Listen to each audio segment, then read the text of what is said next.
I have discovered the cure for cancer. That's how you grab attention in 7 words. But what if I told you that on November 2nd, 2007, a discovery in a quaint Italian university town would prove that sometimes the most shocking truths hide behind the most innocent faces? Picture this: a charming exchange student from London, an idyllic apartment overlooking cobblestone streets, a night that started with laughter and wine among friends. By morning, one of them would be gone forever, and the other would become the most hated woman in the world. Meredith Kercher was just 21 when she arrived in Perugia to study Italian culture and history. Bright, witty, and beloved by everyone who knew her, she seems to have the perfect life abroad. Her roommate Amanda Knox was the all-American girl next door, until she wasn't. But here's what the media never told you. The evidence that convicted them was the same evidence that freed them. The DNA that seemed ironclad was later called unreliable. The confessions that shocked the world were retracted as coerced lies. For 8 years, the world watched as guilt and innocence danced together in an Italian courtroom, leaving everyone asking the same haunting question: if Amanda Knox didn't do it, then who did? Subscribe now, because what you're about to discover will change everything you thought you knew about this case. Meredith Susanna Cara Kercher was everything a parent could hope for in a daughter. At 21, this South London native had already mastered the art of balancing academic excellence with genuine warmth. Friends described her as the type of person who remembered your birthday, helped with homework, and could make you laugh during your worst day. She wasn't just another exchange student looking for easy credits abroad. Meredith was serious about her studies, European politics at the University of Leeds, with a focus on modern history and Italian cinema. She worked part-time as a barmaid and tour guide, earning her own money while immersing herself in the culture she'd grown to love. Perugia seemed like the perfect backdrop for her Italian adventure. This medieval hilltop city, with its ancient stone buildings and winding streets, attracted students from around the world. It was safe, picturesque, and alive with the energy of young people chasing their dreams. The apartment at Via della Pergola 7 was everything Meredith had hoped for: spacious, affordable, and shared with 3 other girls. 2 were Italian locals, Philomena and Laura. The third was Amanda Knox, a 20-year-old American from Seattle studying linguistics. At first glance, they seemed like the perfect international roommate setup. But beneath the surface of this storybook semester abroad, tensions were already beginning to simmer. November 1st, 2007 started like any other Thursday for Meredith Kercher. She attended her morning lectures, grabbed lunch with friends, and made plans for the evening. What no one knew was that this ordinary day would become the last chapter of her young life. Around 6 p.m., Meredith arrived at her friend's house for a quiet dinner. The group was small and intimate, exactly the kind of evening she loved. They shared stories, laughed about weekend plans, and discussed their upcoming exams. Meredith seemed relaxed and happy, completely at ease with her life in Perugia. The last confirmed sighting of Meredith alive was at approximately 8:45 p.m. as she left her friend's house. Security cameras would later show her walking alone through the narrow medieval streets toward Via della Pergola, her long dark hair catching the glow of the ancient streetlights. Meanwhile, her American roommate Amanda Knox was spending the evening with her new Italian boyfriend, Rafael Solicito. They later claimed they spent the night at his apartment, smoking marijuana, watching a movie, and making dinner together, a seemingly innocent evening that would later become the subject of intense scrutiny. But what happened between 9 p.m. on November 1st and 1 p.m. on November 2nd would remain a mystery wrapped in conflicting testimonies, questionable evidence, and decisions that would haunt everyone involved. The next afternoon, Knox and Solicito arrived at the cottage around 11 a.m. Knox later claimed she needed to shower and change clothes. But what they found, or said they found, would launch one of the most controversial investigations in modern history. According to Knox's initial statement, the front door was wide open, which struck her as odd since her Italian roommates were meticulous about security. She noticed droplets of what appeared to be blood in one of the small bathrooms, but assumed someone had simply cut themselves or had a nosebleed. Knox claimed she took a shower, gathered some clothes, and was preparing to leave when Solicito arrived. Together, they discovered more concerning signs: a broken window in Filomena's room, clothes scattered across the floor, and Meredith's bedroom door locked, something that never happened when she was home. The couple called the postal police around 11:47 a.m., reporting their concerns. But here's where the first red flag appeared. When officers arrived, Knox and Solicito seemed unusually calm for people who had supposedly just discovered signs of a break-in. Witnesses described them as affectionate, kissing and embracing while police examined the scene. The Italian roommates, Filomena and Laura, arrived shortly after. They immediately sensed something was terribly wrong. Filomena had received no response to her calls to Meredith the night before, which was completely unlike her responsible friend. "We need to break down that door," Filomena insisted, pointing toward Meredith's locked bedroom. Knox and Solicito had been content to wait, but the Italian girls knew their friend would never leave her door locked if she wasn't home. What happened next would be seared into everyone's memory forever. At approximately 1:15 p.m., the postal police finally broke through the bedroom door. The scene that greeted them was every parent's worst nightmare. Meredith lay on her bed, covered by a duvet that had been pulled up to her neck. Her body was positioned in a way that suggested she had been carefully arranged after the attack.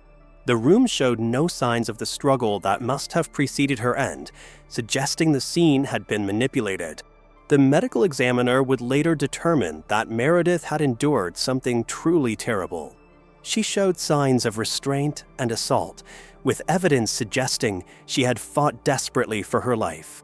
A deep wound to her neck had caused her to lose her life, but the examination revealed she had also been subjected to other forms of violence. Perhaps most disturbing of all, investigators found that she had been moved after the attack. Someone had taken the time to cover her body and arrange the scene, suggesting this wasn't a random act of violence, but something far more calculated. The break-in in Filomena's room immediately raised suspicions among investigators. Glass from the broken window was scattered on top of the clothes thrown around the room, not underneath them. To experienced officers, this suggested the window had been broken after the room was already in disarray, staging a burglary that never happened. Knox's behavior in the hours following the discovery became a focal point of the investigation.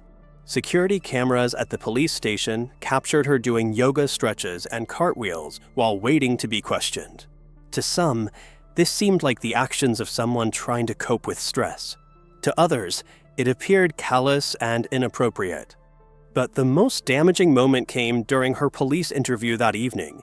Under intense questioning that lasted several hours, Knox made a statement that would change everything. She claimed to have been at the house during the attack and pointed the finger at her part-time employer, Patrick Lumumba, as the perpetrator. "I was in the kitchen," she told investigators, "and I heard Meredith scream." She described covering her ears and claimed Lumumba was responsible for what happened to her roommate. This confession sent shockwaves through the investigation. Within hours, both Knox and Solicito were arrested, along with Lumumba, who was pulled from his bar and taken into custody based solely on Knox's statement. But there was one problem. Patrick Lumumba had an airtight alibi. His bar was full of customers that night, and dozens of witnesses could place him there during the entire time period in question. So, if Amanda Knox's confession was false, what really happened in that house? And why would she implicate an innocent man in such a terrible crime? The truth, as investigators would soon discover, was far more complex than anyone imagined. Because while they were focused on Knox, Solicito, and Lumumba, the real perpetrator was already on the run. What do you think happened that night? Was Amanda Knox a victim of aggressive police tactics, or was she hiding something far darker? Let me know in the comments below, and don't forget to hit that like button if you want to see how this mystery unfolds. Part 4, Plot Twist, S, 3,445 characters, Just when investigators thought they had their suspects in custody, everything changed. 3 days after the arrests, a name surfaced that no one saw coming: Rudy Guede. Guede was a 20-year-old drifter from the Ivory Coast who had been living in Perugia for several years. He wasn't a student, wasn't part of Meredith's social circle, and had never been mentioned in any of the initial interviews. But his fingerprints were all over the crime scene. Here's the twist that shattered the prosecution's neat theory. Guede's DNA was found inside Meredith's body. His fingerprints were on her purse, which had been rifled through. His handprint was discovered on a pillow beneath her body, stained with her blood. While police had been focused on the dramatic confessions and supposed love triangle, the actual perpetrator had been hiding in plain sight. Guede was known to local authorities as a petty criminal who had been caught breaking into offices and homes around Perugia. Just weeks before Meredith's attack, he had been found sleeping in a nursery school with a laptop and cell phone that didn't belong to him. But here's where the story takes an even stranger turn. On November 20th, German police arrested Guede on a train to Frankfurt. He wasn't running from the law, he was simply traveling, seemingly unaware that his DNA had connected him to the crime. During his interrogation, Guede told a story that changed everything once again. He claimed he had been at the house that night, but as a guest, not an intruder. According to his version, he had arranged to meet Meredith through mutual friends. They had spent time together, and things had become intimate. Guede insisted he was in the bathroom when he heard Meredith scream. He claimed he rushed out to find her being attacked by someone else, someone he described as looking like Amanda Knox's boyfriend, Rafael Solicido. "I tried to help her," Guede told investigators through tears. "But there was so much blood. I panicked and ran." His story seemed to corroborate Knox's confession about being in the house during the attack, but it also contradicted nearly every other detail she had provided. If Guede was telling the truth, then Knox's account about Patrick Lumumba was completely fabricated. The revelation of Guede's involvement forced investigators to reconsider everything they thought they knew. Patrick Lumumba was immediately released and cleared of all charges, but the damage to Knox's credibility was done. Why had she named an innocent man? Why had she confessed to being present during a crime she claimed she wasn't involved in? The prosecution developed a new theory that was even more shocking than the first. They suggested that Knox, Solicido, and Guede had all been involved together in what they described as a sex game gone wrong. They painted a picture of 3 young people whose experimentation had spiraled into violence. But defense attorneys argued that this theory was even more far-fetched than the original. They pointed out that Knox and Solicido barely knew Guede. They had only met him briefly at parties and had no history of friendship or criminal activity together. The physical evidence supported both theories and neither. Yes, Guede's DNA was at the scene, but so was genetic material that prosecutors claimed belonged to Knox and Solicido. The problem was, the collection and testing of this evidence would later become the most controversial aspect of the entire case. A knife found in Solicido's apartment tested positive for Meredith's DNA on the blade and Knox's DNA on the handle. It seemed like the smoking gun prosecutors needed. But defense experts argued that the DNA samples were so small they could have been contaminated, and that the knife was too large to have caused Meredith's wounds. Even more problematic was a bra clasp that had been cut from Meredith's body during the initial examination. It allegedly contained Solicido's DNA, but investigators didn't collect it until 6 weeks after the crime. Video footage showed multiple people handling the evidence without proper protection, raising serious questions about contamination. The case that had seemed so clear-cut was now muddied by competing narratives, questionable forensics, and a justice system struggling to make sense of evidence that seemed to point in multiple directions at once. By the time all 3 suspects went to trial, the world was watching and opinions were sharply divided. Was this a case of 3 people caught in a terrible crime, or were 2 innocent young people being railroaded by a flawed investigation? The investigation into Meredith Kercher's case would become a masterclass in how forensic science, Media pressure and international politics can collide in the most devastating ways. What started as a local police matter quickly spiraled into a global spectacle that would expose the cracks in Italy's justice system.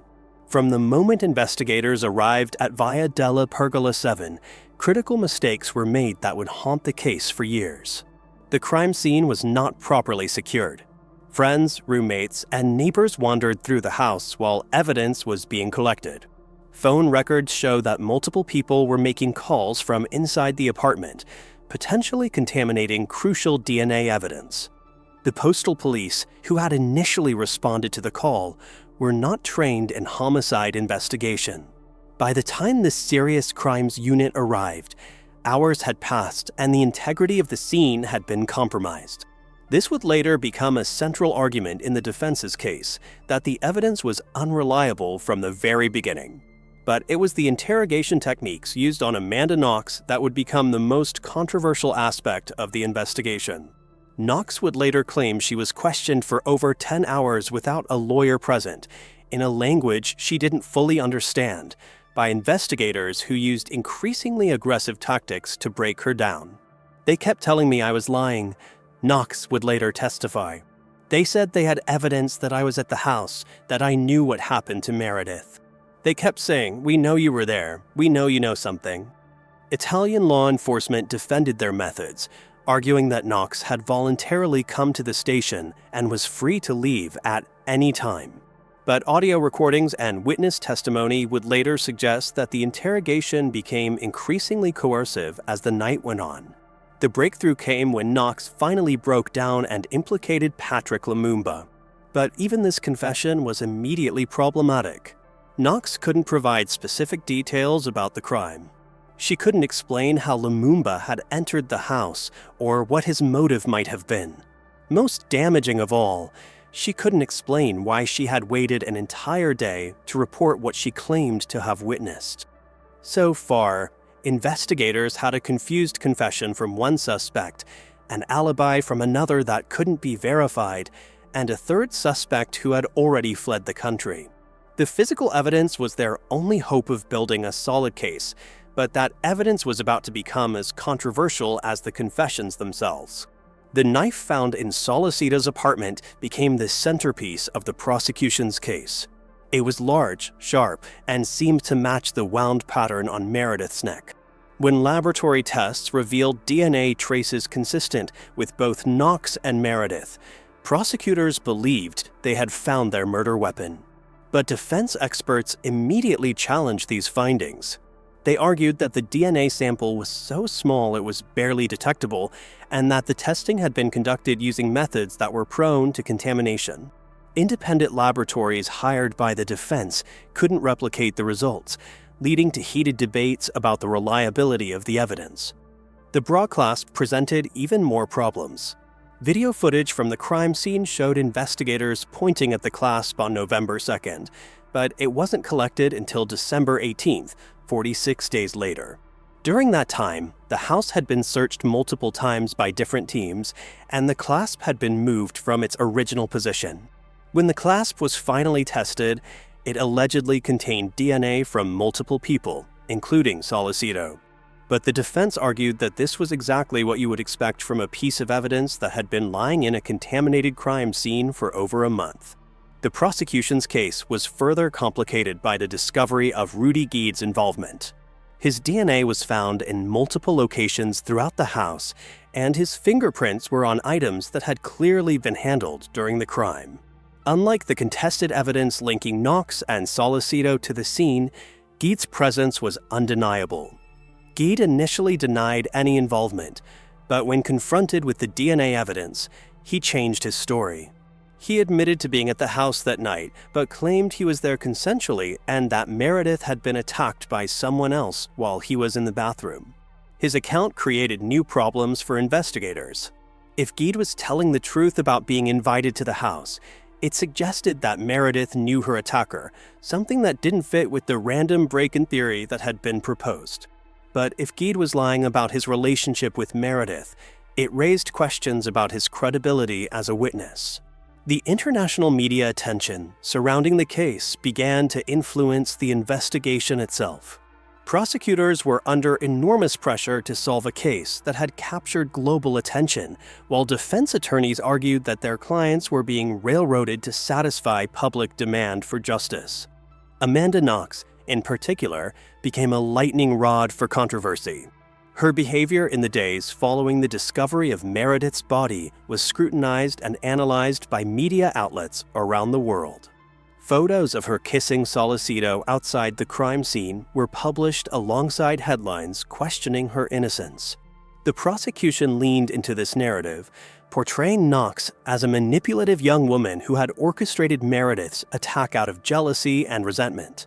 They pointed to testimony from neighbors who claimed Knox and Meredith had been arguing about cleanliness and boyfriend issues in the weeks before the crime. But the defense painted a different picture entirely.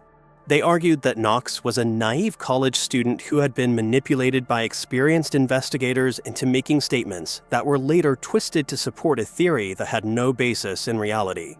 The case took another dramatic turn when Knox recanted her confession entirely.